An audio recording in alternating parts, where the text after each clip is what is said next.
অভিভাবকদের ব্যস্ততার কারণে স্কুলে যাতায়াতের জন্য সন্তানদের ভ্যান গাড়িতে দিয়ে থাকেন, কিন্তু অভিভাবকদের মতে ভ্যান গাড়িতে চলাচল শিক্ষার্থীদের জন্য ঝুঁকিপূর্ণ। তাই বিদ্যালয়ে একটি স্কুল বাস দরকার, এমনটাই মনে করছেন শিক্ষার্থী সহ অভিভাবকরা। বিস্তারিত দেখুন সৈয়দ আশিকুর রহমান আনমোলের রিপোর্টে। স্কুল ভ্যান গাড়ি শিক্ষার্থীদের দৈনন্দিন বিদ্যালয় থেকে বাসায় যাতায়াতের একটি মাধ্যম। অভিভাবকদের সময়, সুযোগ এবং স্কুল বাসের অভাবে তাদের আদরের সন্তানকে স্কুল ভ্যান গাড়িতে দিয়ে থাকেন।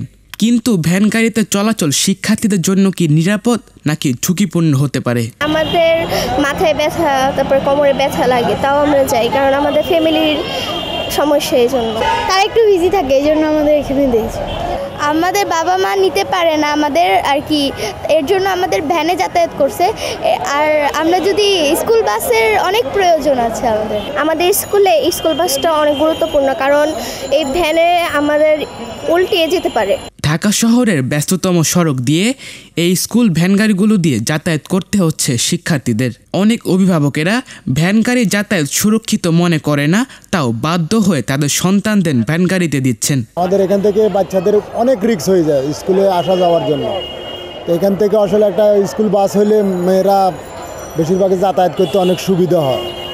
তো এটা আমরা অনেক গুরুত্বপূর্ণ। আমরা এটার জন্য স্কুল কর্তৃপক্ষকে অনুরোধ করতেছি, ওনারা যেন একটা স্কুল বাসের ব্যবস্থা করে। অনেক গুরুত্বপূর্ণ, কারণ আমাদের বাচ্চা ভ্যানে যায়, আমাদের এটা ভয় লাগে যে বাচ্চা কখনো অ্যাক্সিডেন্ট হলো।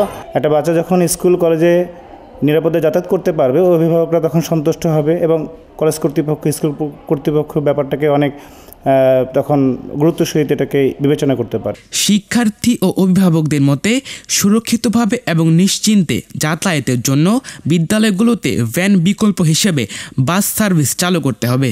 এখানে স্কুল বাসের গুরুত্ব অবশ্যই আছে, অস্বীকার করার কিছু নেই। তা আমার মনে হয় আমাদের আর্থিক সচ্ছলতার উপরে অনেক কিছু নির্ভর করে, কারণ আমরা তো ইচ্ছা করলে অনেক কিছু পারি না। আমাদের এখানে বাস কেনার সামর্থ্য প্রতিষ্ঠানের কতটুকু সেটাও একটা বিবেচনার বিষয়। আশিকুর রহমান আনমোল, আমরা করব জয়, এটিএন বাংলা, ঢাকা।